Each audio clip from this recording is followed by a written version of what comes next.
Nyuma yuko igihugu c'u Burundi kigize leta y'u Burundi yashizeho imbonakazoza y'igihugu c'u Burundi aho Burundi buzoba bwifashe mu mwaka wa 2040 bukazoba buteye imbere cane mu mwaka wa 2060 iyo mbonakazoza rero abarundi bose barashaka kuyibona atari indoto ahubwo byaramaze kuja mu ngiro. Diaspora y'u Burundi mwumve yo diaspora ndundi mwumve yuko ari abarundi baba hanze bafise shira hamwe diaspora y'u Burundi.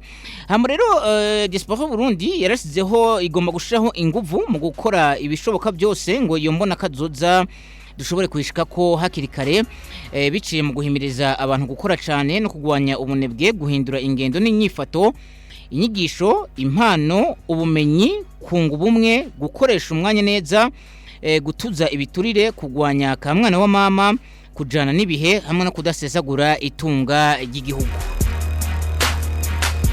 Diaspora ndundi rero igomba kandi gufasha kwigisha abarundi bose ngo bamenye ibiri muri iyo mbona kazoza. Kubw'ivyo rero buri mwaka Diaspora ndundi izotegura higanwa ku barundi bose baba mu Burundi no mu mahanga aho bozohiganwa berekana ingene iyo mbona kazoza twoyishika ko vyihuse n'ingene twoyikingira. Intumbero rero y'iryo higanwa ryitwa inkingi z'imbona kazoza ni kongera gukundisha abarundi baba mu mahanga igihugu, intara bakomokamwo, kuzirikana imbona kazoza y'igihugu, guteza imbere umuryango ndundi, ubumwe, impano n'ubumenyi. Utirene none inkingi z'imbona kazoza niki? Inkingi z'imbona kazoza event ni intererano ya Diaspora ndundi ku gihugu c'u Burundi. Intumbero nyamukuru no gufasha igihugu gushika ku mbona kazoza mu mwaka wa 2040 n'umwaka wa 2060 mu kwishigikira. Inkingi z'imbona kazoza event ni gikorwa gihuza abarundi baba hanze n'abari mu Burundi kugira ngo icambere bazirikana ku mbona kazoza y'igihugu, bahiganirwe udushimwe tandukanye, bashobore kwerekana ingene twoshika kuri iyo mbona kazoza, gukura intambamye zishobora kubangamira iyo mbona kazoza, gutera intege abarundi bose baba mu Burundi canke hanze y'igihugu kugira ngo babe inkingi z'imbona kazoza. Inyuma rero y'uruganda twamazemwo imisi ibiri mu ndwi yahera mu gisagara ca Bujumbura hamwe n'abo barundi baba mu makungu bumva ngo yabanga muri Leta Zunze Ubumwe za Amerika ngo maze imyaka 30 ubundi ngo baha ubundi ngo bahariye ngo ubundi ngo muri biriya bihugu. Nabo bifuza rero kugira ico bakoze kumushikira iyo mbona kazoza y'igihugu, arico gituma rero muri byinshi bariko baratekanya harimwo iryo higanwa giswe imbona kazoza event. Nihiganwa rero ritumiwemwo abantu abari bose ku myaka iyo ari yo yose, wa umwana wabo ukuze wari wese ararekuriye kujamwo. Hanyuma kandi nihiganwa rigabuwemwo ibice bigera kuri 5, muzohiganwa mu mice 5 mu migwi 5 y'abanyempano b'ubwoko butanu. Ubwa mbere harimwo gucapa bagira bati design, graphic, affiche, logo, visualiza.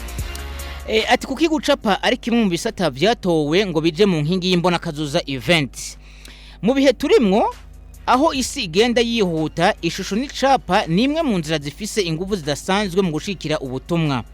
Ifoto, logo, igicapo, affiche n'ibindi bifise ububasha bwo gushikira abantu mu mitima no mu bwenge mu kanya gato. Abarundi benshi cyane cyane gwaruka barigishwa, barahamagagwa biciye mu bishushanyo n'amafoto. Gucapa twigisha imbona kazoza bivuga iki? Gukora ibishusho bifise ubutumwa bwimbitse bwerekana ko ico gihugu cacu gishaka kuba ejo, ubutumwa bwo gutahura ubumwe, ubumenyi, impano, agaciro k'ubutungane nyabwo, kugwanya ibiturire, kubaka igihugu c'abana bacu. Nico gituma bahisemwo gucapa mu muce wo gucapa muri iyo higanwa ryitwa imbona kazoza event.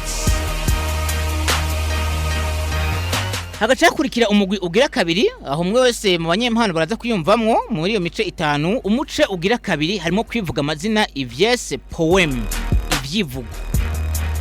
Bati none kuki kwivuga amazina, ivyese, ivyivugo ari nkingi yiri higanwa ry'imbona kazoza? Mu muco wacu nk'abarundi ijambo ry'ivyivugo n'ivyese byarakomeye kuva kera. Byakoreshwa mu gutanga ubutumwa bwubaka igihugu, rihimbaza agaciro k'umuco mwiza wacu, ryigisha ubumwe, ubutungane, ubutwari, ryubaka ikigongwe no gutegura ejo heza. Kwivuga amazina, ivyese, ivyivugo muri inkingi z'imbonakazoza event bifite intumbero idasanzwe kwigisha abarundi bose, haba bato canke abakuze, gutahura imbonakazoza mu mwaka 2040 no mwaka 2060 mu majambo aryoheye umutima. Ibyivugo bizokwibutsa ko imbonakazoza ari igikorwa c'umunsi ku wundi. Ivyese bizotuma haba agaciro nko kwizera igihugu, ubumwe no kuvavanura n'ibiturire bimenwa mu buryo bworoheye abanyagihugu. Kwivuga amazina kandi bifasha ugwaruka kumenya uko gotwara ubuzima bwagwo bufatiye ku muco n'inyigisho zibubaka. Uwo n'umuce ugira kabiri. Umuce ugira gatatu ni indirimbo n'intambo, chanson originale na choreographie. Kubera iki indirimbo n'intambo biri mu nkingi ziri higanwa riko rategurwa yitwa inkingi z'Imbonakazoza, no muce ugira gatatu. Bagira bati indirimbo n'intambo n'ubuhinga bucika imbibe bukinjira mu mitima y'abantu, urukundo rw'igihugu, ubumwe bw'abarundi, impanuro zubaka igihugu, intumbero y'iterambere.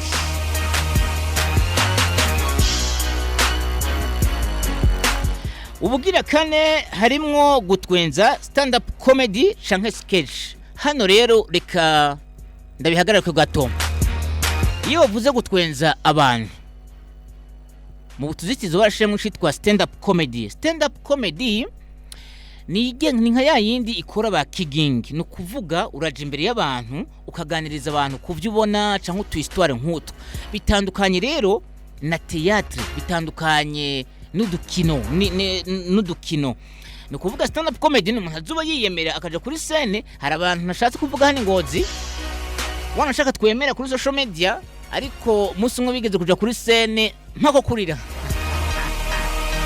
Twara tuzi ngo n'abakomedien ariko basite kuri scene biranga. Kubera iki ama video yabo tubona ni video akora kantu gato agashasha ku ruhande, agacukura kandi agashasha ku ruhande, twose kaje duterateranye ugasanga mwatwenze, ugasanga yakoze video iryoshe. Ariko stand up comedy niyo kuri scene ura improvisa, uravuga abantu baje ngaho, uravuga ibintu nyene, kenshi usanga utaba wanateguye cyane. Kubera iki gutwenza abantu biri mu nkingi zihiganwa, uwo n'umuce ugira kane.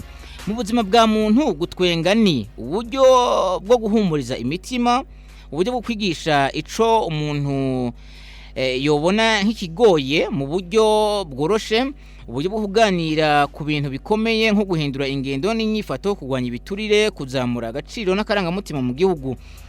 Hanyuma igihimba ca stand up comedy na sketch gishobora gutuma abantu babona akamaro ko kugira ubuzima bushasha, kwerekana mu buryo bukeye ariko bufise uburemere, ukuntu tugwanya akamwana wa mama, ukuntu tugwanya gusesagura itunga ry'igihugu, ukuntu tugira uburongozi bwiza, ukuntu tugendera agaciro k'ubumwe n'ubumenyi.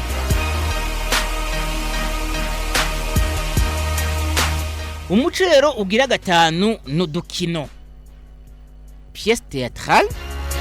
Udukino handi umugwi uza ukadukinira agakino ari umwe canke babiri batatu bane. Kubera iki udukino ngo basize mu nkingi z'iryo higano ry'Imbonakazoza, bakavuga ko ari uburyo buhambaye bwo kwigisha, gukebura no gushira mu ngiro intumbero z'igihugu. Ni uburyo bushika kuri bose, abana, abakuze, abatazi gusoma neza, abakeneye kumva ubutumwa mu bikorwa bifadika. Théâtre courte ituma abantu babona mu buryo burimwo ukuri, ingene ingeso mbi zibangamira igihugu, ingene agaciro n'akarangamutima keza biza byubaka igihugu, ingene ingendo shasha zubaka Imbonakazoza.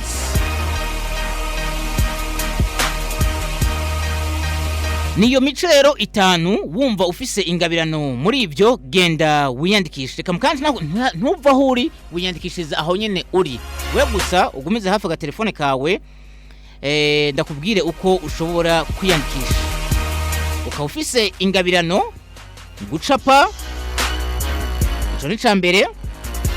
ukagira ingabirano kwivuga amazina canke ivyese ibyivugo. Ubugira gatatu indirimbo n'intambo. Ubugira kane gutwenza abantu. Ubugira gatanu udukira.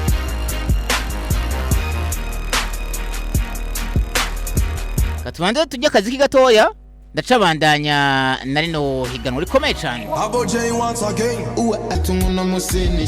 Akarimbo kitwa ntagasoba n'abahungu bagize umugwi witwa Billman Boys bari mu giteramo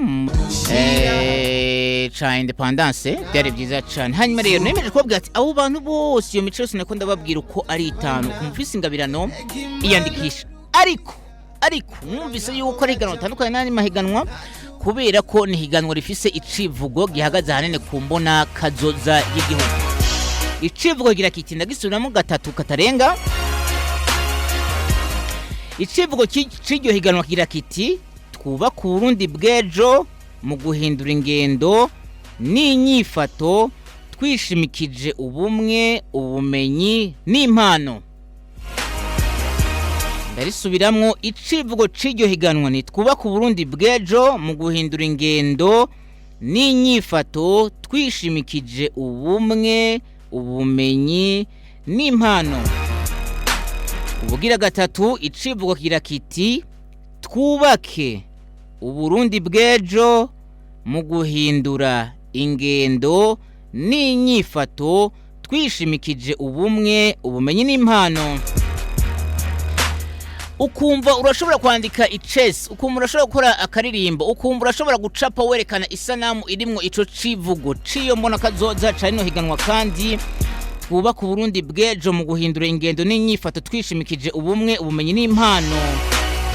Iyandikishe kuri 77 115 115. Wandika ubutumwa kuri 77 115 115.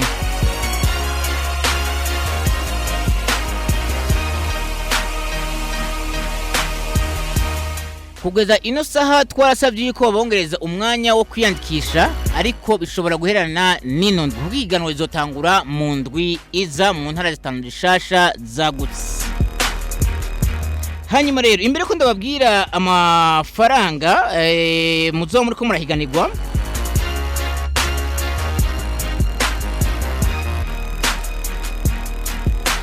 ibyo muzokora byose rero bisaba yuko muzoba kandi mu byo mwateguye mwanditse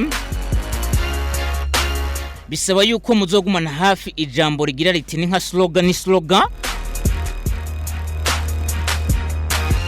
ariko mugitangura guhiganwa muzogira muti ndi nkingi y'imbona kazoza ubumwe ubumenyi impano byanje ningabire ku Burundi. Byo ndiko ndabibabwira nk'umuntu arongoye komite iri kurategura ibyo bintu mu ntara ya Butanyerera. Nifuza yuko abanyempano bo muri no ntara bampaye yo gutegura rino higanwa, nifuza yuko ibyo bintu mu bimenya muzoze mubyishimikije mwitegura uburyo bwose bushoboka. Slogan muzogo muvuga haba mu gutangura azori nko kuramukanya ndi nkingi yimbona kazoza ubumwe ubumenyi impano byanje ningabire ku Burundi. Dusubiremo twese namwe muri ko twumviriza ndi nkingi yimbona kazoza ubumwe ubumenyi impano byanje ningabire ku Burundi. Dukoma amashi abantu miganwa akana ko mugashire hafi cibuna kibabwiye ibyo mwandika byo muzokinane cacivugo ariko imbere ko mutangura na kano kajambo slogan bifuza yuko muza murakavuga ni na wafise micro ndabibutsa imbere ko hari mu gutanga amanota twifuze yuko abantu bose bazohiganwa bazobanza kuvuga ico kintu ndi nkingi yimbona kazoza ubumwe ubumenyi impano byanje ningabire ku Burundi. Oye oya kawe ntikarika